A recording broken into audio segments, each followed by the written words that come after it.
बोलिए गायत्री माता की, परम पूज्य गुरुदेव की, वंदनीय माता जी की, भारतीय संस्कृति की, वेद भगवान की, यज्ञ भगवान की, भारत माता की। एक बनेंगे, एक बनेंगे, हम सुधरेंगे, हम सुधरेंगे, हम बदलेंगे, हम बदलेंगे। हम सब साझेदार बनेंगे, परिचय प्रेम प्रगति प्रयास के प्यार और सहकार बढ़ेंगे। बनेंगे युग से हम, बनेंगे युग से हम, गुरुवर के अभियान की रोज जन जन तक पहुँचे विचार।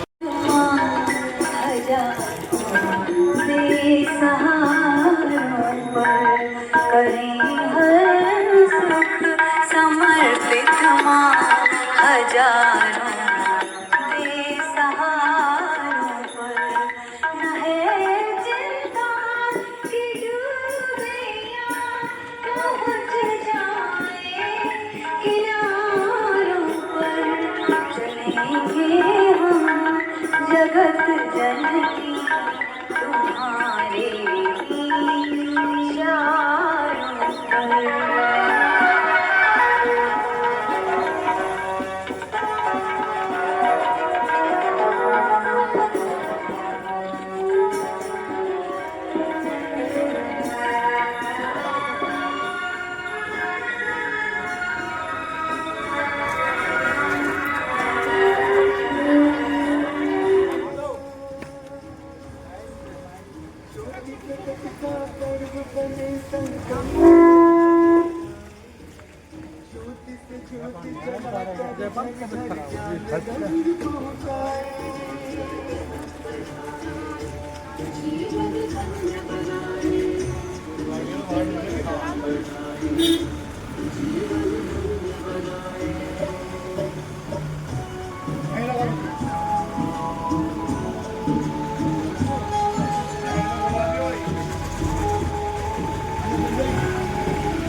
आनी चाहिए।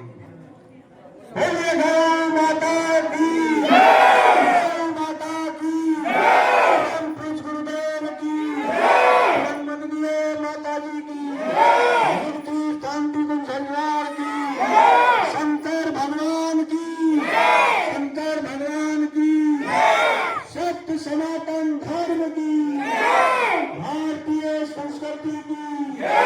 हम बदलेंगे, हम बदलेंगे, जानियत की ज्योत जलाने,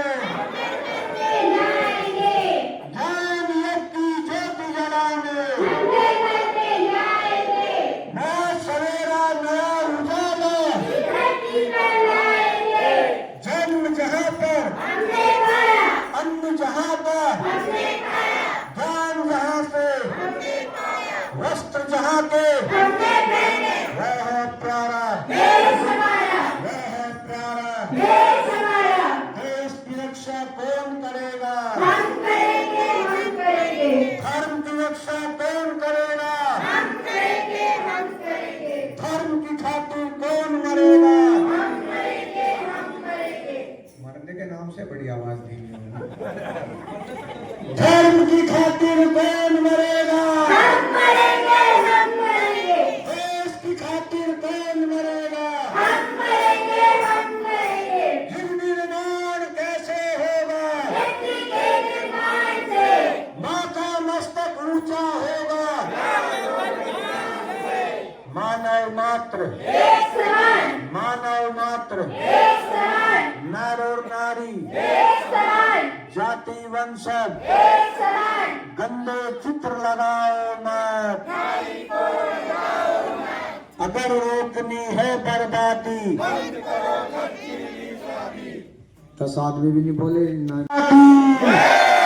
गौ माता की, सत्य सनातन धर्म की, सत्य सनातन धर्म की, भारतीय संस्कृति की, भारतीय संस्कृति की।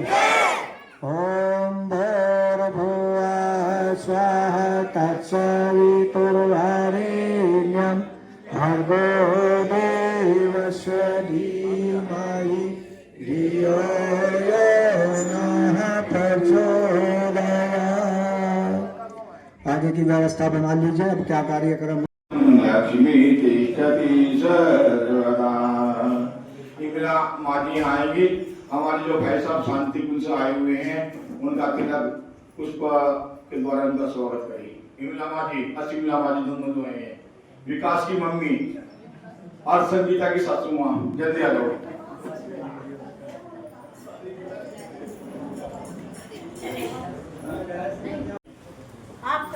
ओम चंद्रजमेत पुण्यम पवित्रम पापनाशनम आपदामति नित्यम लक्ष्मी तिष्ठति सर्वदा।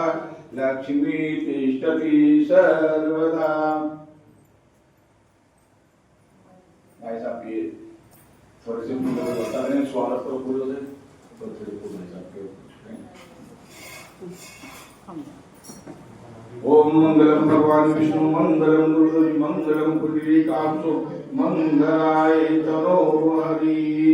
हमारी बहन, हमारी बेटी, गुरु स्वयं भगवान हमारे गुरु स्वयं परम सौभाग्य हमारा है। इस गीत के माध्यम से जी का आह्वान। कभी कभी आते गुरु को आते जाते कर नारायण। कभी कभी आते कभी अवतार हुआ करते पाप धरती पर बढ़ जाते। कभी अवतार हुआ करते पाप धरती पर बढ़ जाते।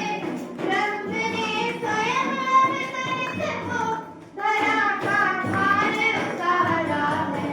ब्रह्म ने स्वयं अवतरित हो धरा का भार उतारा है। स्वयं भगवान हमारे कुल परम सौभाग्य हमारा है।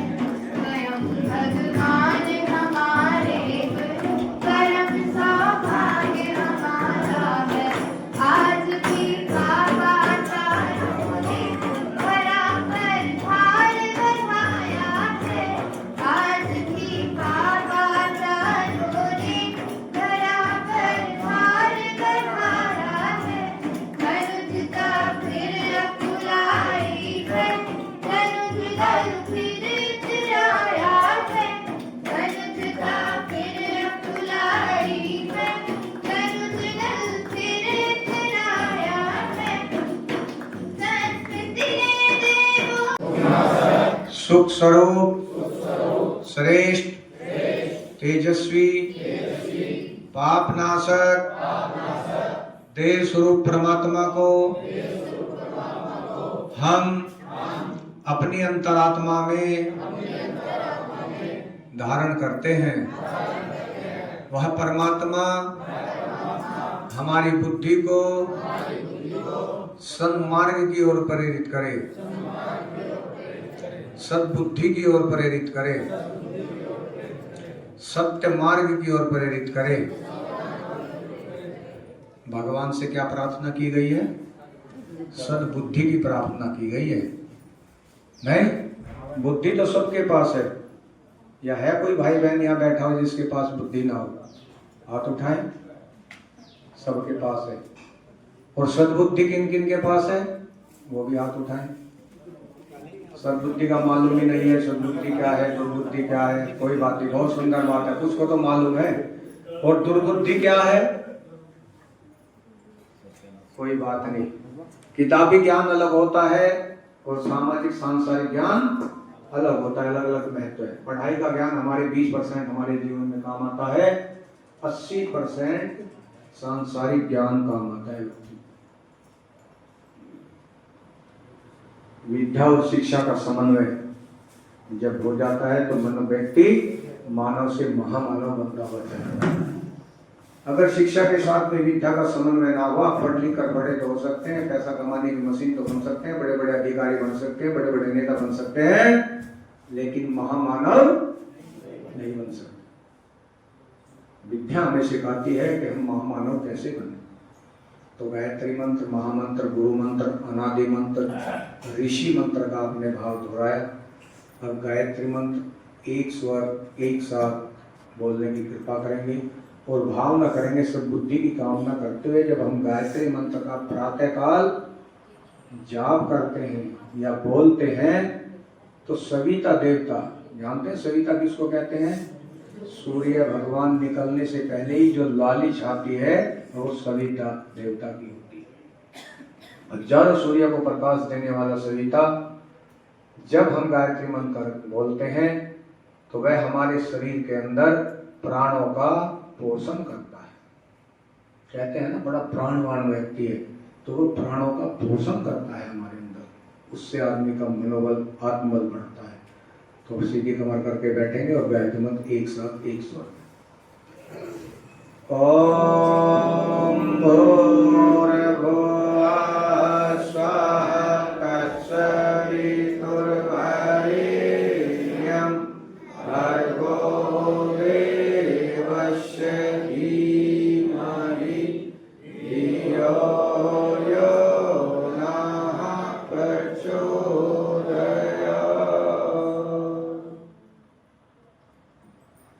इसके पश्चात हम गुरु का आह्वान करेंगे। गुरु कौन होते हैं?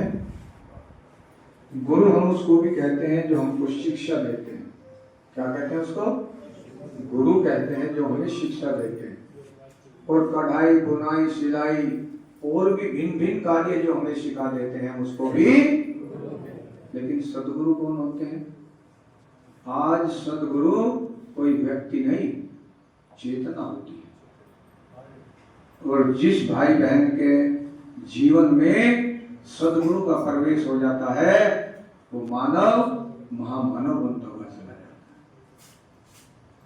है। आज गुरुओं की कमी नहीं है। आज आप गांव गांव, गली गली, मोहल्ले मोहल्ले, शहर शहर, नगर नगर, कॉलोनी कॉलोनी कहीं चले जाइए, ऐसा लगता है कि गुरुओं की बाढ़ सी आ गई। लेकिन सदगुरु हमारे पूर्व जन्मों के संस्कार के अनुसार सदगुरु मिल पाते हैं। पूरा जीवन व्यक्ति का भटक जाता है, लेकिन सदगुरु इसलिए सदगुरु का होना हमारे जीवन में ऐसी घटना है जैसे हमको भगवान की प्राप्ति हो जाती है। सदगुरु को हमारे वेदों में, हमारे शास्त्रों में, हमारे उपनिषदों में कितना उच्च स्थान दिया गया है। क्या कहा गया है गुरु को? कहा गया है कि गुरुर् ब्रह्मा गुरुर्विष्णु गुरुदेव महेश्वरा गुरुदेव परब्रह्म तस्मै श्री। अभी हम गुरु की महत्ता को जान कहाँ पाए हैं? अभी तो हम मिशन से जुड़े हुए मात्र परिजन है, पीले कपड़े धारण किए, लेकिन क्या गुरु का अनुशासन है हमको अभी मालूम। इसलिए सदगुरु के विषय में इतना उच्च स्थान सदगुरु को दिया गया है। और सदगुरु के विषय में बहुत पहले किसी संत ने लिखा था। क्या लिखा था? कि यह तन विष की बेलनी, गुरु अमृत की खान, और शीश दिए जो सदगुरु मिले तो भी सस्ता जान। कबीरदास जी ने तो बहुत पहले लिखा गुरु के विषय में, पढ़ा है ना चौथी में। क्या लिखा है कबीरदास जी ने? गुरु गोविंदाऊं खड़े काके लागू पाय, बलिहारी गुरु आपनो गोविंद जो बता। गुरु भगवान सामने से आते हुए मिले तो पहले किसको नमन करना चाहिए? क्यों करना चाहिए? गुरु से ही हमको ज्ञान मिलता है, सदगुरु के माध्यम से हमको मुक्ति मिलती है, और सदगुरु के माध्यम से हमको भगवान की प्राप्ति होती है। इसलिए सदगुरु की महिमा बहुत उच्च कोटि की गाई है। जिस दिन हमारा समर्पण, श्रद्धा, निष्ठा, त्याग, बलिदान गुरु के श्री चरणों में समर्पित हो जाएगा, उस दिन हम महामानव बनते हुए चले जाएंगे। अब लियो हमने गुरु को पहचाना ही क्या? जितने भाई बहन गायत्री परिवार से जो बराबर आते जाते हैं, कितने भाई बहन हैं इनमें? नए भी हैं कुछ या सब गए हुए हैं? हाथ उठाए कौन कौन शांति में जाते हैं जिन्होंने गुरुद्वारे में गए हैं? अब तो सब नहीं उठा रहे, सब उठाइए, सब गए हुए हैं। वे भी भाई बहन हाथ उठाइए जो गुरुदेव को गुरुदेव मानते हैं। कौन कौन मानते हैं गुरु? हाथ ऊंचा उठाए। क्या बात है, जोरदार ताली बजाइए। आदरणीय भाइयों और बहनों, पूज्य गुरुदेव आम आदमी के लिए गुरुदेव हो सकते हैं, कागज की तस्वीर हो सकते हैं, सजल श्रद्धा प्रकर प्रज्ञा के रूप में स्थापित हो सकते हैं, समाधि के रूप में जो पत्थर लगा हुआ है वो हो सकते हैं, शांति कुंज की जो बिल्डिंग बनी हुई है गुरुदेव आम आदमी के लिए, भाई साहब बात ना करें आप, वो हो सकते हैं। लेकिन जो मिशन की गहराइयों से जिया है उसके लिए हमारे गुरुदेव हमारे भगवान हैं। कौन कौन मानते इस बात को? तुमने तो दो बात कर दी, पहले तो माना गुरु मानते हैं। जिस दिन हमने अपने गुरुदेव को कहने वाले भगवान से कम आंकने लगेंगे उस दिन हमारी श्रद्धा पर प्रश्न चिन्ह लग जाता है।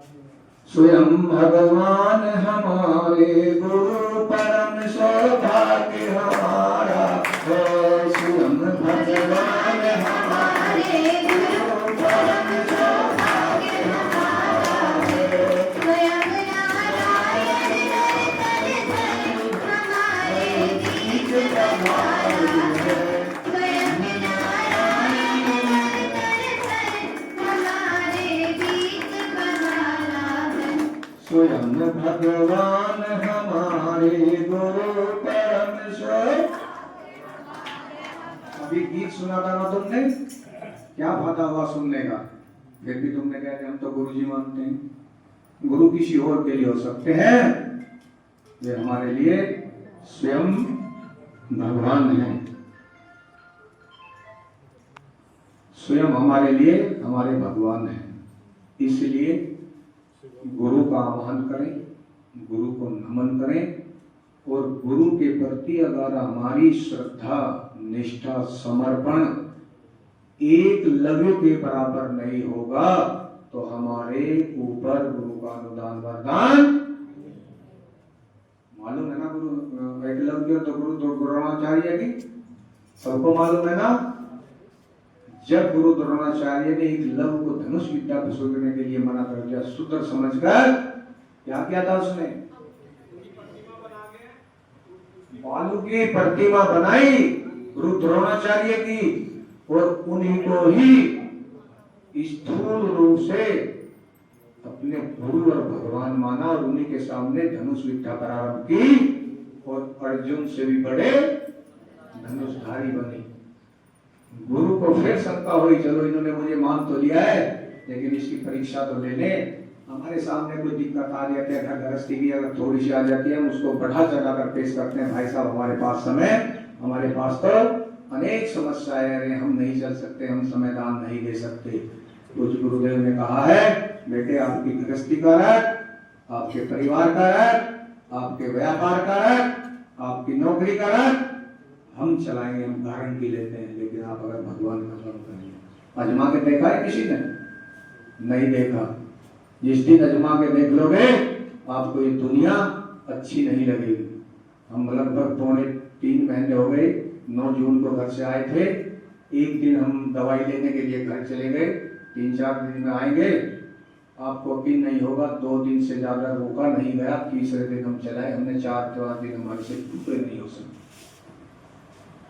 जितना कठिन कार्य भी चल रहा है इससे कठिन कार्य कोई, लेकिन प्राणों का पोषण करने वाले मात्र गुरुदेव हैं, इतना विश्वास होना चाहिए। क्या मांगा गुरु ने? गुरु द्रोणाचार्य ने क्या मांगा कि जब अर्जुन से भी बड़े धनुषधारी हो गए कि इसकी परीक्षा तो ले लूं। उन्होंने कहा गुरु दक्षिणा दोगे? उन्होंने कहा जरूर दूंगा। जैसे ही उन्होंने कहा कि दाया हाथ का नाम नहीं लिया था, एकलव्य ने अपने अंगूठे को काट कर गुरु के श्री चरणों में समर्पित कर दिया। इसको कहते हैं गुरु के प्रति श्रद्धा निष्ठा। एक माता तो कह सकता था कि आपने मुझे इंकार कर दिया था। आप सब जानते हैं, अगर आपसे पूछे भगवान राम किसके कारण वनवास गए, इसके कारण ये सब कुछ। बच्चों को तो हम डांटते हैं, मोबाइल मत देके पढ़ लीजिए आप। हम क्या करते हैं, एक साइड में बेड पर बैठ जाते हैं, कुर्सी पर बैठ जाते हैं, हम टच मारते रहते हैं, बच्चे तो नहीं देख रहे। मानेंगे क्या बच्चे? नहीं मानेंगे। और यहाँ तक संस्कृति गिर गई है, कहाँ तक? संस्कारों की परंपरा एक 3 माह का जो बच्चा होता है ना छोटा, जब वो दूध नहीं पीता तो मालूम है उसकी मम्मी क्या करती है? जोर से बताएं। हमने तो निकाह ये मोबाइल दे देती है, सब पता है आपको मालूम। वो उस जो रावण है ना, ये रावण, इसमें कार्टून लगाती है, तकिए का सारा ऐसे लगाती है, बच्चे के सामने रख देती है और बच्चा gutter gutter gutter gutter gutter दूध पी जाता है। बच्चा जानता है क्या इसको? जानता है, जानता है, नाड़ नहीं हलाना है, जानता है। क्यों जानता है? आपको मालूम है कि अभिमन्यु ने अपनी माता सुभद्रा की कोख में चक्रव्यूह की जो विद्या सीखी थी, वो संस्कारों की परंपरा के कारण सीखी थी। जब उसकी माता को नींद आ गई तो वो चले तो गए, अंदर तो प्रवेश कर गए चक्रव्यूह की विद्या की सीखते सीखते, लेकिन वापिस नींद आ गई ज्ञान। इसका इतना प्रभाव पड़ता है, जैसा माता का रहन सहन खान पीन चिंतन चरित्र होगा, वही अंकित बच्चे के मस्तक पर पड़ता है। हम चाहते तो हैं हमारे घर में संस्कारवान बच्चा हो, हमारे घर में राम पैदा हो, लेकिन होगा कहां से? होगा तभी जब हमको कौशल्या बनना पड़ेगा। ऋषियों ने कहा है मात्र देवो भवे पितृ देवो भवे आचार्य देवो भवे। सबसे पहली जो गुरु होती है वो बच्चे की। अब माई अगर 14-16 घंटे टच मारेगी तो बच्चा राम पैदा होगा क्या? अगर आपको अपने भविष्य को संवारना है और इस युवा पीढ़ी को संवारना है तो बच्चों को संस्कार देने, वरना क्या तैयारी करनी पड़ेगी? इस देश के अंदर पूरे में जाने का अवसर मिलता है। कई वृद्ध आश्रम में गए, जब वो बुजुर्ग माता पिता रहते हैं तब वे अपनी व्यथा बताते हैं, व्यक्ति का कलेजा फटता है। वो कहते हैं 3-3 4-4 बेटे हैं, 2 विदेश में रह रहे हैं, एक कंपनी के ओनर हैं, एक बड़े इंजीनियर हैं, एक डॉक्टर हैं, और माँ बाप करोड़ों की संपत्ति वाले, वो कहाँ रह रहे हैं? वो वृद्धाश्रम में रह रहे हैं। हमारी संस्कृति यही थी क्या? आज हमारे भाई बैठे हुए हैं अपने तन पर कपड़ा न रहकर, फटे हुए वस्त्र पहनकर, नंगे पैर रहकर बच्चे को पढ़ाते हैं, लिखाते हैं, नौकरी पर लगाते हैं, व्यापार कराते हैं, और जब वही बच्चा बड़ा हो जाता है तो वो क्या कहता है अपने पिता से? आपने हमारे लिए किया ही क्या है, और किया भी है क्या, एहसान किया है सब कर। माताएं बैठी हैं, 2-2.5 साल का जब बच्चा होता है तब उसको, छोटा बच्चा होता है 1 साल का, कम से कम 15-20 बार गिल्ला करता है, गंदगी करता है। रात को भी माँ अपने कलेजे के टुकड़े को सूखे में सुलाती है और रात को अपने अब उसके गिले में सोती है। जितनी पीड़ा एक माँ झेलती है उसको मालूम होता है। लेकिन वही बच्चे को जब माँ सीख देती है बड़ा होने पर, वो क्या कहता है माँ को? आप चुप रहिए, आपको बोलने की अकल। हम तो कह रहे थे बहुत अकल है, सब जानते हैं इसका मतलब। देवी और भाइयों, अगर आपको वृद्धाश्रम नहीं जाना है ना, तो आने वाली युवा पीढ़ी को संस्कार देने, बात बहुत बढ़ जाएगी, पता नहीं कितना टाइम लग जाएगा। हम दीपिया करने को जाते हैं, पूरा 1 बज गया, 1:30 बजे पूर्ण आहुति हो जाएगी, ठीक है, 5 मिनट और बताकर अब क्या करना पड़ेगा हमको? हमको भगीरथी पुरुषार्थ करना पड़ेगा। आप जानते हैं भगीरथ जी के 60,000 सगर पुत्र उनके पूर्वज थे, जब झुलस रहे थे, मालूम है ना, जब वे परेशान थे, मरणासन अवस्था में थे, तो भगीरथ ऋषि ने क्या किया था मालूम है ना? कठोर साधना की माँ गंगा के अवतरण के लिए। 2 बार कठोर साधना की और माँ गंगा को धरा पर आने के लिए राजी कर लिया और लेकर आए। जब लेकर आए, गोमुख से चले और गंगा सागर तक चलते हुए चले गए और अपने सभी सगर पुत्रों को जीवंत कराया। भागीरथ ऋषि चाहते तो माँ गंगा को अपने घर में कैद कर सकते थे, क्योंकि लेकर वो आए थे। ऐसा नहीं किया भगीरथ ने। क्या किया कि गोमुख से चले, गंगा सागर तक चलते हुए चले गए, 2550 किलोमीटर की दूरी तय की और जितने भी रास्ते में पड़ने वाले स्थान थे उन सबको पवित्र करती चली गई माँ गंगा जी। आज भी हम अगर गंगा जी में स्नान कर लें तो हमको जीवन मुक्ति मिल जाती है। लेकिन स्नान कर पाते हो क्या? कैसा स्नान करते हैं आप बताइए? वहां गए, 4 डुबकी लगाई, किसी भाई ने कह दिया कि मेरे भी नाम की लगा लेना। आपको तो स्नान करने के उद्देश्य का ही मालूम नहीं। बताओ कौन, क्या है उद्देश्य नहाने का? माँ गंगा कहती है कि मेरे जैसे पवित्र बन जाओ, निश्चल बन जाओ, नहीं तो स्नान करने का कोई फायदा है, वरना इस शरीर के ऊपर तो मैल है, धोकर आ जाना, कुछ मिलने वाला। इसलिए भागीरथ ने पुरुषार्थ किया था कि सब तरते हुए चले गए। आज इस समय में आत्मीय भाइयों बहनों देवियों, आज हमारी संस्कृति में आग लगी हुई है। जिस दिन ये लपट हमारे घर तक आ जाएंगी आपको मालूम पड़ेगा कि हो क्या रहा है। आपको एक ही पुरुषार्थ करना है। क्या?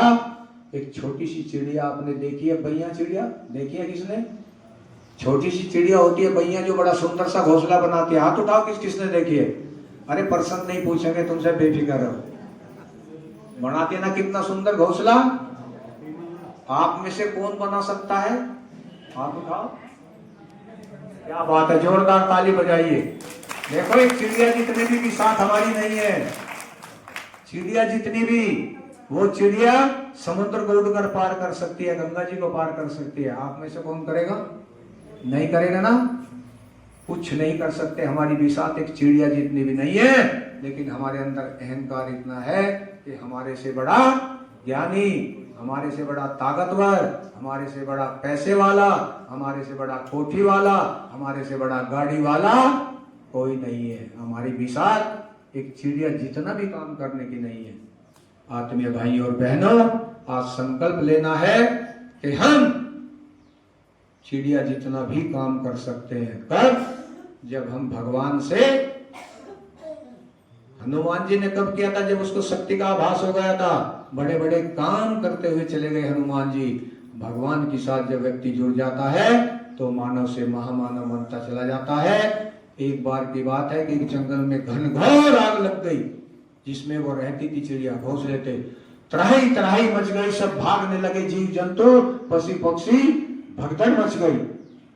उस चिड़िया ने सोचा कि आज जब इस वन पर आपत्ति आई है, आग लगी है, हमारा धर्म ये नहीं कहता कि हम यहाँ से भाग लें। क्या किया उसने? उसके अंदर एक संकल्प उभरा। कौन सा? जटायु वाला संकल्प उभरा, सबरी वाला उभरा, गिलहरी वाला उभरा, केवट वाला उभरा संकल्प उभरा कि क्यों न हमको प्रयास करना चाहिए इस बुझाने का। आपको उसके मन में भाव उभरा। वो जाती समुद्र के किनारे, चोंच में जल लाती और उस आग पर लाकर डाल देती, उसको बुझाने का प्रयास कर रही थी। इंद्र देवता, इंद्र भगवान आए। अरे भैया ये क्या कर रही हो? आपको दिख नहीं रहा है कितनी भयंकर आग लगी है? आप इसको बुझा सकते हो क्या? ये आपसे बुझ जाएगी क्या? आप जल मरोगी, आप भाग जाइए। उन्होंने कहा नहीं भगवान, हमारी कितनी पीढ़ियां इस पर बिताए हैं और आज इस पर अगर 18 घात हुआ है तो हमारा धर्म ये नहीं कहता कि हम इसको छोड़कर भाग जाएं। वो छोटी सी चिड़िया ने क्या जवाब दिया कि हे भगवान, मैं ये तो नहीं जानती कि ये आग बुझेगी या नहीं बुझेगी, लेकिन मैं इतना जरूर जानती हूँ जिस दिन इतिहास लिखा जाएगा मेरा नाम भागने वालों में नहीं, आग बुझाने वालों में लिखा जाएगा। आज हमारी संस्कृति में आग लगी हुई है। अगर आपको इस संस्कृति बचानी है तो गायत्री परिवार के भाई बहन जो भी जुड़ते हुए चले जाएंगे, अपने को छोटा न समझें, आप मात्र पुरुषार्थ करें। ये काम हुआ रखा है, ये काम महाकाल का है और महाकाल को घर घर तक पहुंचा दीजिए। काहे के रूप में? साहित्य के रूप में। पूज्य गुरुदेव ने कहा मुझको अगर देखना है, मेरे स्वरूप को देखना है तो मेरे साहित्य को, क्रांतिकारी आपकी सामाजिक पारिवारिक राजनीतिक धार्मिक कोई भी समस्या इस दुनिया की है, आपको उसका समाधान नहीं मिल रहा है, 3250 पुस्तकों में से कोई भी एक पुस्तक उठाइए, जो पेज खुल जाए उसको वहां से पढ़ना शुरू कर दीजिए। पेज पूरा नहीं पढ़ पाएंगे, आपकी समस्या का समाधान ये हम चैलेंज करते हैं। जो पढ़ते हैं गायत्री साहिब पढ़ते हैं गुरुदेव का, उनको मालूम है, जो पढ़ते ही नहीं उनको क्या बताएं। तो आत्मीय भाई और बहनों, अधिक बात न करते हुए आगे भी बढ़ना है। अब दीप यज्ञ के लिए हमारी बहनें खड़ी हो जाएं, उसमें जल लेने। कलश उपासना किसको कहते हैं? पास बैठना। किसके पास बैठना? क्यों बैठना? भगवान के पास हम इसलिए बैठते हैं कि हमारे अगर गर्मी लग रही है तो कूलर के सामने बैठेंगे ना, ठंड मिलेगी। सर्दी लग रही है तो हीटर के सामने बैठेंगे, गर्मी मिलेगी। ठीक, अगर हमारा मन कुंठित है, हम परेशान हैं, तो भगवान के समक्ष बैठ जाइए, आपको निदान मिल जाएगा। ठीक है। साधना, उपासना साधना आती है। साधना आप किसकी करते हैं? भगवान की नहीं, भगवान की आपको साधना की जरूरत नहीं है। भगवान से बड़ी साधना आप करोगे क्या? अगर साधना करनी है तो अपनी इंद्रियों की साधना करनी है। आँख, कान, नाक, मुंह नहीं। जब आप स्पर्श करते हैं, भावना करते हैं, कभी भी भक्ष नहीं करेंगे, शुद्ध आहार लेंगे, कटुवाणी नहीं बोलेंगे, चाहे भले ही सत्य हो। वाणी बात तो सत्य, महाभारत के समय जो द्रौपदी ने कही थी, लेकिन कटु थी। 2 शब्द पे ही महाभारत हो गया था। क्या कहा था द्रौपदी ने? अंधों को तो अंधे ही पैदा होते हैं। बस इसी पर महाभारत हो गया। अब कोई आ जाए काना जिसकी भाई के आंख में फर्क है, आप ये पूछो उससे, करें भाई काने ये कहाँ फुटवाली, तो आपको जवाब पता आपको क्या करेगा आपके साथ में। और उससे पूछो भाई साहब ये क्या बात हो गई, कैसे आपको चोट लगी, तो बड़े प्यार से बताएगा। तो वाणी पे हमेशा कंट्रोल रखें, नेत्रों पर कोई दृष्टि रखें, शुद्ध आहार लें, कानों से अच्छाई सुने। जब पहने एक दूसरे बहन की बुराई करती हैं तो बड़े बड़े गौर से सुनती हैं, या नहीं? बड़े गौर से। और किसी ने तारीफ करनी सुनी कर दी, अरे कहती है अरे क्या आपने महाभारत रामायण शुरू कर दी, छोड़िएगा। क्योंकि हमारी जो इंद्रियां हैं ये भटकाव में जल्दी जाती है, इसलिए इनको कंट्रोल करना, अपनी साधना करनी। उपासना, साधना, आराधना। आराधना किसको कहते हैं? कि जो हमने भगवान से लिया हम उसको और भाई बहनों को भी बांटें। इसके साथ में लगा है अंशदान और समयदान। समयदान 1 घंटे का, ये नए आदमियों के लिए है। जो मिशन का कार्य करते लिए उसके समय की सीमा कोई नहीं। साहब हमने तो 1 घंटा दे दिया, हमारा काम 1 घंटे में क्या किया? 4 बहनों से बात कर कर आ गई। ये समयदान है क्या? ये समयदान नहीं है। 24 घंटे का समय परमपिता परमात्मा ने हर व्यक्ति को दिया है। किसी टाटा बिरला को 24.5 घंटे का नहीं दिया, किसी गरीब मजदूर को 23.5 घंटे का नहीं दिया है। और अगर भगवान को आप समय नहीं देंगे, भगवान के लिए चीज आप भगवान जब चाहेगा जब आपसे ले लेगा। भगवान ना करे हमारे साथ में कोई घटना घट जाए, हमको क्या देना पड़ेगा? समय भी देना पड़ेगा और पैसा भी लगाना पड़ेगा। भगवान जब चाहेगा जब ले लेना। अंशदान, अपनी कमाई का 10 हमको निकालना चाहिए। नहीं साहब हमारे तो कमी आ जाएगी। कमी आ जाएगी? या किसान भाई बैठे हैं, 1 बीघा में कितना अनाज बोते हैं? 10 किलो बोते हैं ना गेहूं, या आप ज्यादा बोने लगे? 10 किलो बोते हैं। 8 में भी हो जाता, 5 में भी हो जाएगा, लेकिन 10 किलो कम से कम बोते हैं 1 बीघा में। और मिलते कितने 1 बीघा में? कम से कम 10 या 12 मन 10 किलो के। आपको घट के मिला या बढ़ के मिला? नहीं साहब दान देने से कम हो जाएगी। अगर हम यहाँ आए हैं, कोई रिश्तेदार आए हैं, मिलने वाले आए हैं, 1000, 2-4 हजार उनके नाश्ते पानी में तो लगा देते हैं, लेकिन जब भगवान का बारी आती है तो जेब में हाथ देते हैं, मुंह हिला के देखते हैं कोई 1 का सिक्का पड़ा है क्या।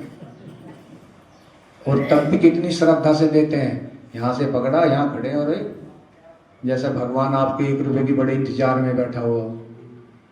मजदूर भी हमारे यहाँ काम पर बुलाएंगे 6 घंटे के तो 800 रुपए लेगा। हम भगवान को 50 रुपए में खरीदना चाहते हैं, 51 रुपए में खरीदना चाहते हैं, 11 रुपए में खरीदना चाहते हैं, 101 रुपए में खरीदना चाहते हैं भगवान को। भगवान आपको माफ करने वाला नहीं है। भगवान आपके 1 रुपए का 1000 का भूखा नहीं है। भगवान है तो भूखा आपके सत्कर्मों का भूखा है, भावनाओं का भूखा है। आप मत करिए दुनिया के तीर्थों पर मत जाइए। आप अपने घर में रह के माता पिता का, सास ससुर का, बड़ों का सम्मान कर लीजिए, उनके चरण स्पर्श कर लीजिए, उनको समय पर भोजन खाना दे दीजिए, आपका यही तीर्थस्थ हो जाएगा। आज दुनिया के तीर्थों पर जाते हैं और घर में माँ बाप बैठे हुए रोटियों का इंतजार करते हैं। आत्मीय भाई और बहनों, आज विडंबना हो रही है परिवार में। हम दिखाते तो कुछ हो रहे हैं, लेकिन अंदर पूज्य गुरुदेव ने कहा भी है कि जब एक मोहल्ले में एक बच्चा रोता है तो उसकी आवाज पूरे मोहल्ले में सुनाई देती है, लेकिन जब घर के अंदर माँ बाप रोता है उसकी दीवारों से बाहर आवाज नहीं जा रही। क्या हमारा ऐसा जीवन है क्या? इसलिए आपसे निवेदन है, प्रार्थना है कि आप भगवान के कार्य में सम्मिलित रहेंगे, सब कुछ मिलता हुआ चला जाएगा। आप दुनिया के तीर्थों पर चले जाइए, आप अमृत से स्नान कर लीजिए, आपको कुछ मिलने वाला। अगर आपने घर परिवार को बोले गायत्री माता की पवित्रीकरण हो गए।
बोले भारत माता की। सब बैठ जाइए, बड़े जो जिसके रह रहे हैं उसको रहने दीजिए, ठीक है।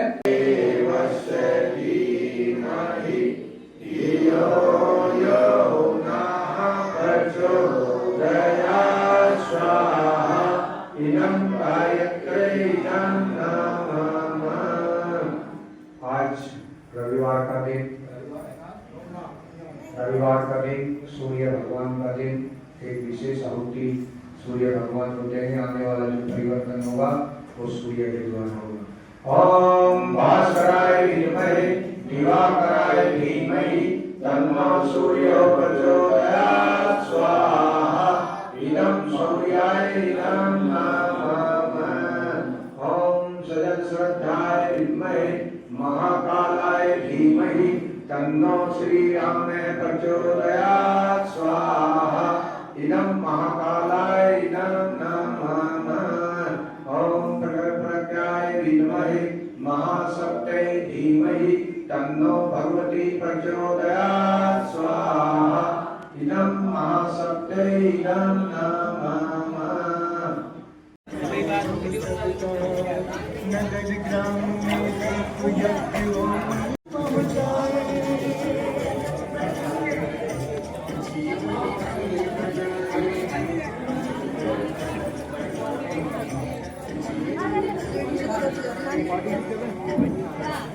कुछ हो जाए।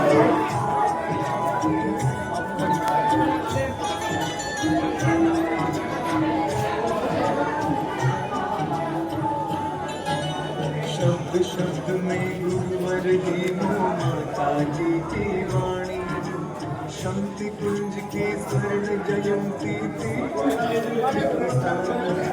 शब्द शब्द में गुरुवर माता जी की वाणी शांति कुंज की स्वर्ण जयंती दीप अखंड की हानि आमल खेड़ा की माटी से आमल खेड़ा की माटी से शुभ संकल्प जगाए ज्योति से ज्योति जलाकर घर घर ज्ञान रंग पहुँचाए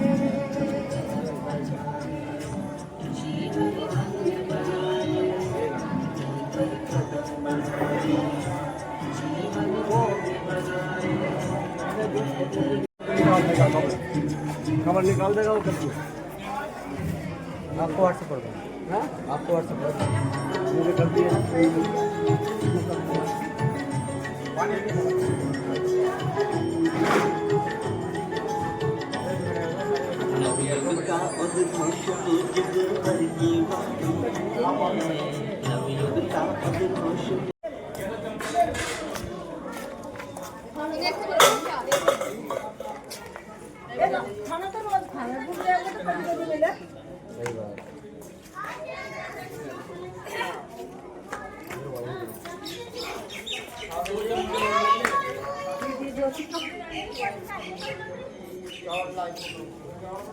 पुरानी घर पढ़ने के बच्चे चिपका लेना चलो मैं बेकार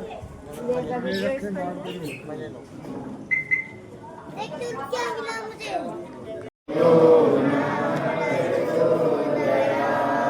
बोलो गायत्री माता की परम पूज्य गुरुदेव की वंदनीय माता जी की शांति कुंज हरिद्वार की भूमि मथुरा की परम भूमि अमर खेड़ा की ज्ञान यज्ञ की ज्योत जलाने हम घर घर में ज्ञान यज्ञ की ज्योत जलाने नया जमाना नया उजाला सवेरा नया उजाला इस धरती पर लाएंगे जन्म जहाँ पर हमने पाया अन्न जहाँ का हमने खाया ज्ञान जहाँ से हमने पाया वह है प्यारा देश हमारा प्यारा प्यारा देश हमारा देश की रक्षा कौन करेगा हम करेंगे मानव मान एक समान मानव मान एक समान नर और नारी एक समान नर और नारी एक समान जागेगी भाई जागेगी नारी शक्ति जागेगी जाग गई भाई जाग गई नारी शक्ति जाग